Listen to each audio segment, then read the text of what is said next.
오늘 설교를 준비하면서 제가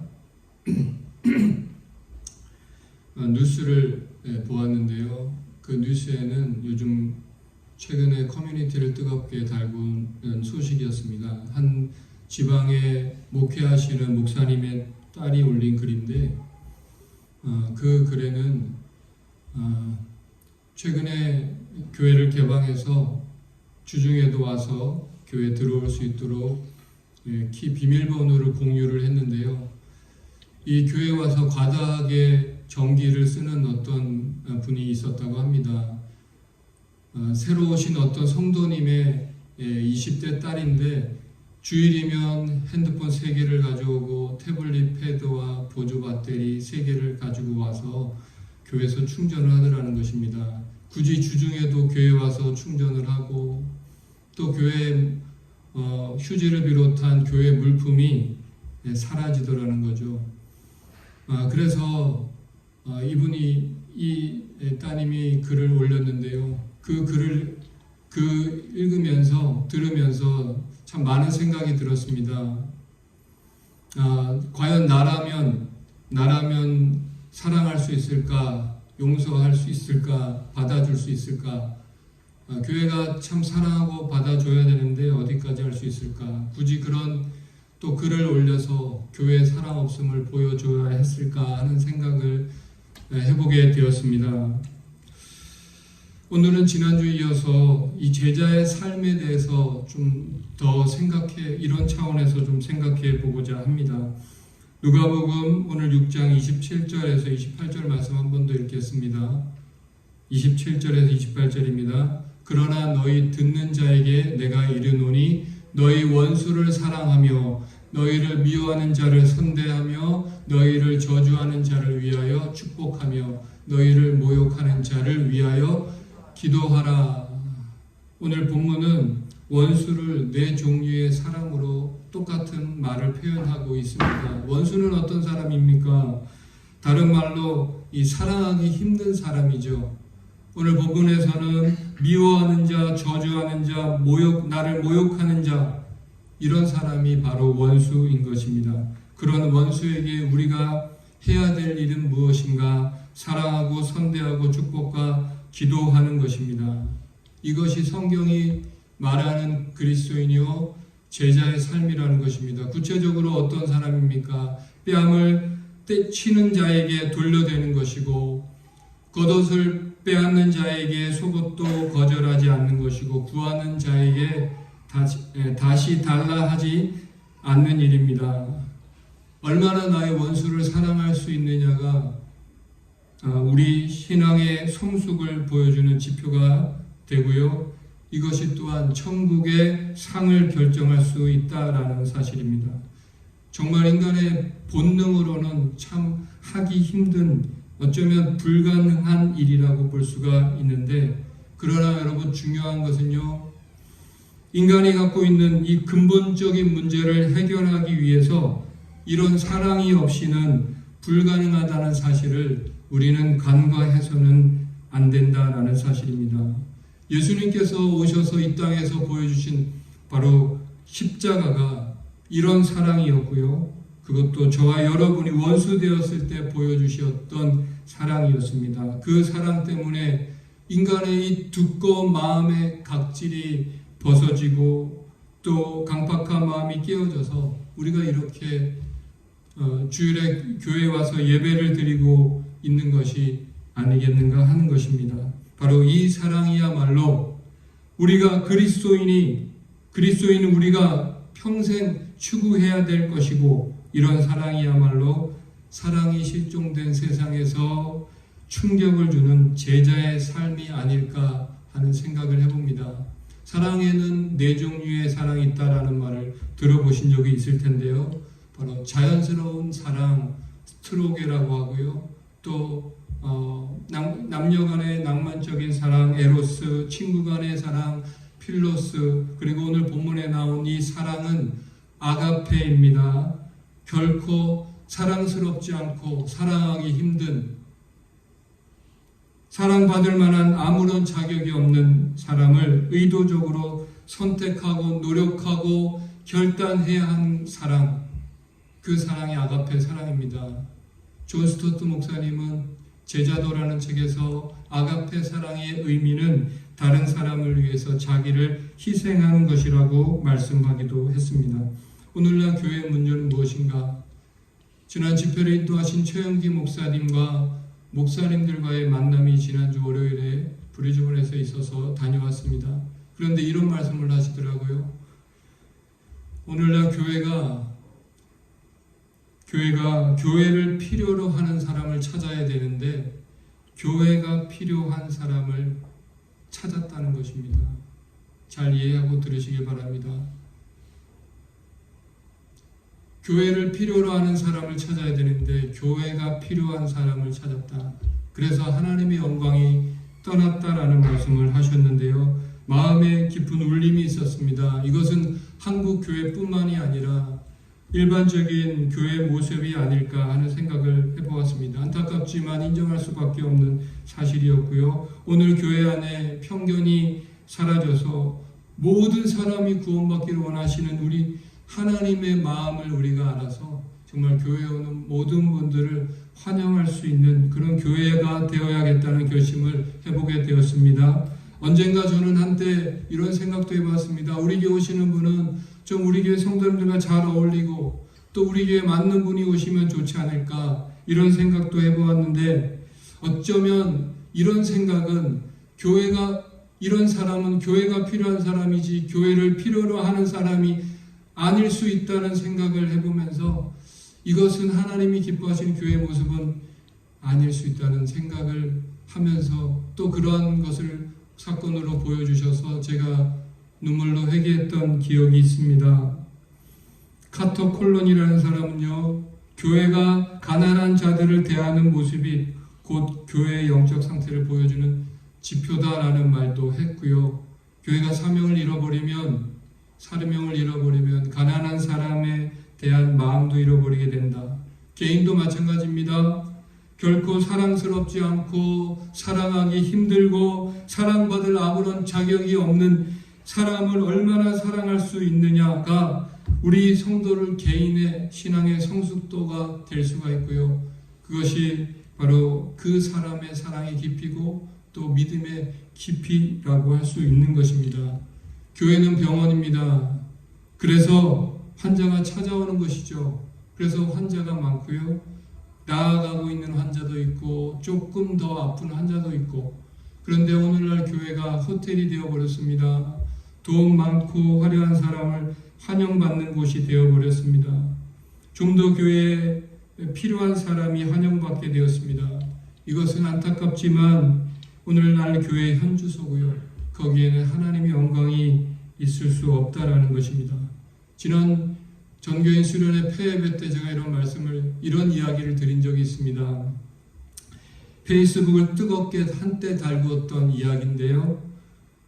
스티백이라는 목사님이 계셨고요. 이 목사님이 일요일 오전에 자신이 담임 목사로 부임하게 될 교회 근처에서 노숙자로 변장해서 어슬렁거렸습니다. 하지만 교인들 아무도 관심을 갖지 않았고 그에게 와서 말을 걸어온 사람은 3명에 불과했고 다가가서 내가 음식을 사먹으러 하니 잔돈 좀 달라고 했을 때 누구도 관심을 보이지 않았다는 것입니다. 예배 시간이 되어서 드디어 교회에 들어간 이 스티백 목사님은 맨 앞자리에 앉았었는데요. 예배위원들이 저지를 해서 그 차가운 시선을 받으며 맨 뒷좌석에 가서 앉아야 했다는 것입니다.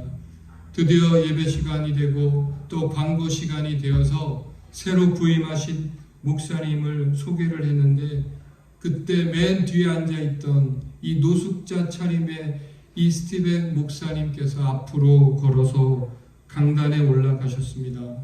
교인들은 경악하게 되었고 그는 곧장 마태복음 25장 31절에서 40절 말씀을 읽어 내려갔습니다.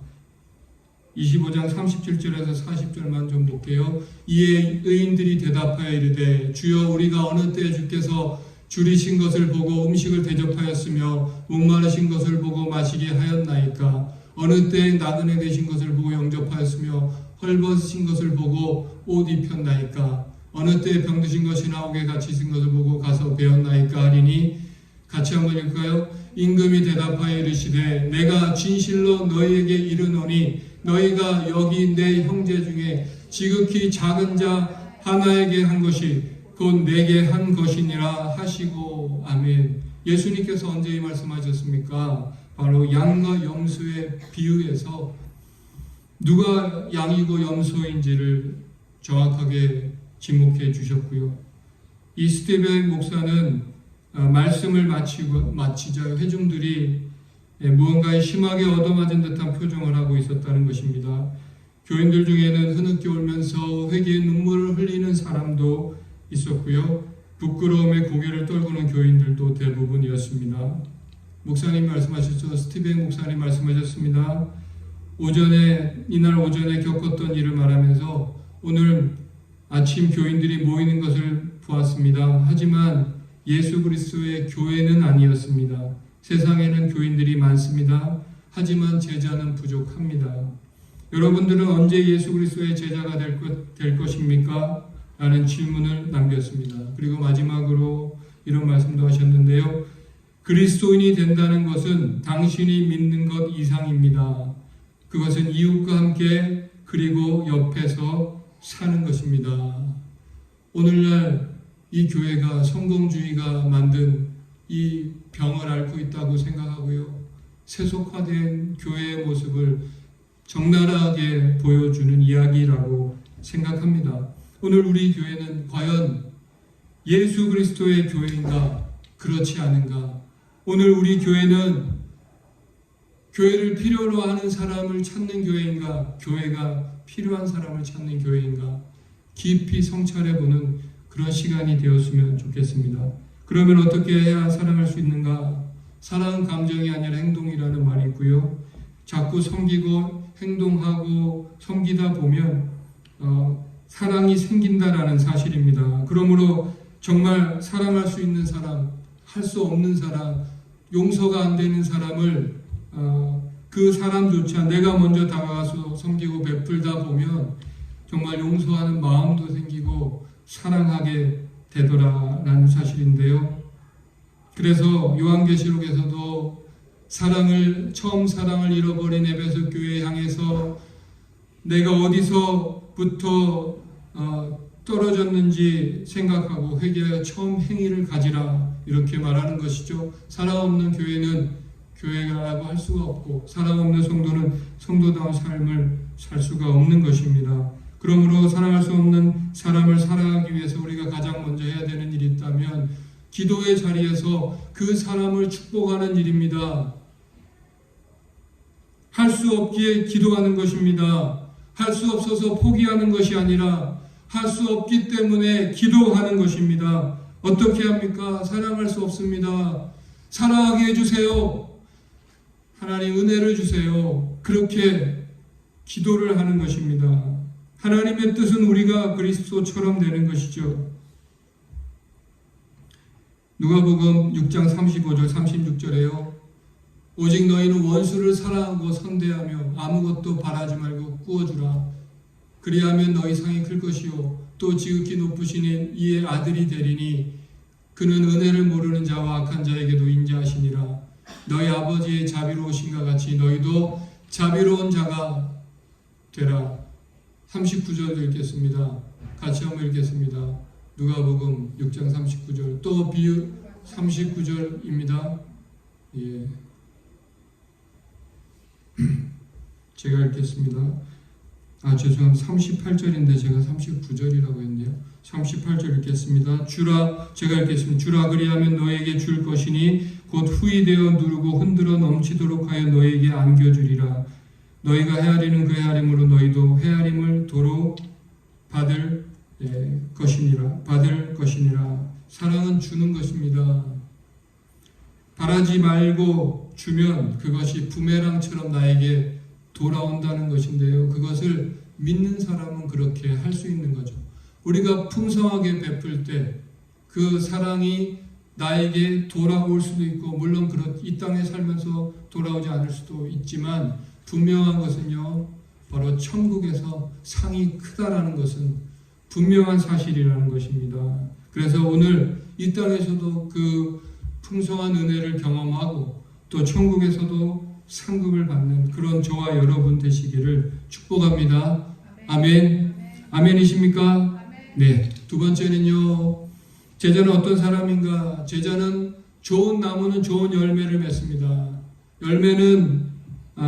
좋은 나무는 좋은 열매를 맺고요. 그 열매로 그 사람을 아는데 사람에게 열매는 무엇인가? 바로 말과 행위인 것입니다. 그 사람의 말과 행위로 그 사람을 알게 되는 것이죠. 특히 그 사람의 말은 그 사람 안에 무엇이 들어있는지 다 보여주는 것입니다. 그래서 제자는 좋은 열매를 맺는 사람입니다. 그리고 행함이 있는 믿음이란 반석 위에 지은 집과 같고, 그렇지 않은 집은 맨 땅 위에 지은 집과 같은데 홍수가 날 때에 드러나게 되는데, 반석 위에 세운 집은 조금도 요동하지 않지만 그렇지 않은 집은 무너짐이 심하다고 성경은 말하고 있습니다. 바로 듣고 행하는 사람이 제자인 것입니다. 인생의 폭풍 가운데 기초가 튼튼한 집은 요동하지 않습니다. 인생이 평탄할 때는 이 기초가 튼튼한지 아닌지 별로 중요하지 않지만, 인생의 폭풍이 올 때, 위기가 올 때 이 기초가 튼튼하지 않으니 굳건한 기초는 참 중요하다라는 것이죠. 우리의 인생에 고난이 닥쳐서 그때서야 기초를 살피면 늦습니다. 그러므로 성도는 말씀을 들은 대로 실천해야 하고 그것이 기초를 튼튼히 하는 것입니다. 평소에 말씀대로 살면 이 땅에 살면서 고난 가운데도 요동치 않을 수 있다. 굳건할 수 있다는 것입니다. 그러므로 중요한 것은 우리가 몇 년을 믿었느냐라는 것보다 또 얼마나 우리 주님을 알고 있느냐보다 중요한 것은 얼마나 신실하게 우리가 생활로 실천하며 살아가고 있는가. 오늘 배운 진리를 아는 것이 제자가 아니라 그것을 실천해내야 한다. 그것이 바로 제자인 것입니다. 앞에서 언급한 원수를 사랑하라는 이 말도 우리가 듣고 아는 것이 아니라 실천해내는 사람, 오른뺨을 때리면 왼뺨을 돌려대는 그런 모욕적인 환경 상황에서 그 사람의 행동에 반응하는 것이 아니라 하나님 말씀에 반응하는 사람, 바로 이 사람이 제자입니다. 이에 대해서 순종하는 게 아니고요, 순종하니까 이해가 되는 것이죠. 어떠한 모욕, 그래서 순종의 발걸음, 이해되지 않아도 순종의 발걸음을 내디디시는, 그래서 원수도 사랑해내시는 그런 저와 여러분 좀 넓은 그리스도인이 다 되었으면 좋겠습니다. 아멘. 그래서 오늘 그 예로 등장하는 사람이 바로 한 백부장입니다. 누가복음 7장에 나오는 백부장이 아닐까 싶은데요. 예수님께서 평지 설교를 수훈을 마치고 가버나움에 도착했을 때 만났던 한 백부장. 이 백부장은요, 100명의 군인을 거느리는 로마 장교입니다. 그런데 이 사람이 유대인들과 관계가 좋았어요. 원래 유대인은 로마 사람과 원수 관계인 것이 일반적인데, 유대인과 관계가 좋았다라는 것은 의미하는 것은요, 그는 원수 사랑을 행동으로 실천하고 있는 사람이었다는 것입니다. 그렇게 실천하니까 정말 마음에 실제로 사랑하는 마음까지 생겼던 것 같습니다. 그 당시 종은 인간 취급을 받지 못하는 그런 부류의 사람이었음에도 불구하고 자신의 종이 병들어 죽게 되었을 때 그 종을 고쳐달라고 예수님께 찾아와서 예수님께 사람을 보내어 고쳐달라고 그가 말하고 있다는 거죠. 그는 예수님께 사람 보낼 만큼 사랑의 깊이가 남달랐던 사람이었고요. 유대인들을 위해서 회당을 지어줄 만큼 그렇게 실천하는 사람이었습니다. 아마도 유대교로 개종한 사람이었을 개연성이 크다는 것인데요. 사도행전 10장에 고넬료가 최초로 성령을 받았던 고넬료가 생각나게 하는 사람입니다. 그런 삶을 사는 백부장을 유대인들이 좋아할 수밖에 없었고요. 이 사람에게 이 일을 하는 것이 합당하니이다 라고 예수님께 말하고 있습니다. 이방인 백부장이었지만 선한 삶을 실천하며 살았던 이 백부장을 예수님도 인정하셨습니다. 그 당시에 유대인들은 이방인 집에 가지 않는데 예수님께서 자기 집에 와야 되니까 생각해 보니까 그렇게 하면 부정할 수 있기에 우리 집에 오는 것을 감당할 수 없습니다 라고 예수님을 배려해 가며 그는 배려했지만 어쨌든 하인은 낳아야 되기 때문에 그래서 예수님은 말씀으로도 낫게 하실 수 있지 않겠는가 라는 생각을 하기에 이르렀다라는 것입니다. 그는 과연 사랑과 순종이 있었던 진정한 제자였던 것이죠. 이방인 중에서도 유대인보다 나은 사람이 있다라는 것을 누가는 보여주고 있습니다. 그는 진정 예수님의 제자였고요. 그렇다면 과연 누가 예수님의 제자입니까? 원수 사랑을 실천하고 순종하는 사람, 그 사람이 제자인 것이죠. 그래서 예수님이 이렇게 칭찬합니다. 이스라엘 중에서도 이만한 믿음을 만나보지 못하였노라. 이것이 바로 제자의 삶이고 제자의 모습이라는 것입니다. 저는 이렇게 결론을 내리고 싶습니다. 제자의 삶이란 무엇인가? 사랑하기 힘들고 사랑스럽지 않고 사랑받을 아무런 자격이 없는 사람을 사랑하는 사람, 그 사랑만이 인간의 근본적인 문제를 해결할 수 있음을 믿는 사람들입니다. 그래서 무모하고 바보 같아 보이지만 그 사랑을 선택하고 노력하고 결심하는 것입니다. 언젠가 여러 번 이야기 드렸지만 어느 사회학자 교수의 과제로 학생들이 볼티모어 빈민가 청소년 200명의 미래에 대한 평가서를 제출했습니다. 이 아이들에게 전혀 미래가 없다. 아무런 기회가 주어지지 않기 때문이다. 25년 후에 또 다른 사회학자가 지난 25년간 이 아이들이 어떻게 살고 있는지 추적을 했습니다. 사망하거나 이사간 20명을 제외한 180명 중에 176명이 대단히 성공적인 인생을 살고 있었습니다. 변호사, 의사, 사업가 등 상류층의 삶을 살고 있었다는 것인데요. 한 사람씩 만나서 물었습니다. 당신이 성공할 수 있었던 가장 큰 이유는 무엇입니까? 대답은 한결같았습니다. 여선생님 한 분이 계셨죠. 생존에 계신 여선생님을 수소문해서 찾아가 물었습니다. 어떤 기적적인 방법으로 빈민가의 아이들을 교육했나요? 그건 정말 간단한 일이었어요. 난 그 아이들을 사랑했답니다. 한 사람의 사랑이 얼마나 한 사람의 인생을 변화시킬 수 있는지 보여주었던 대표적인 이야기가 장발장 아니겠습니까? 은초대를 훔쳐 도망갔다고 경찰에 잡혀 돌아온 이 장발장에게 베푼 이 신부의 허물을 덮어주는 그 위대한 사랑이 한 사람의 인생을 송두리째 바꾸었습니다.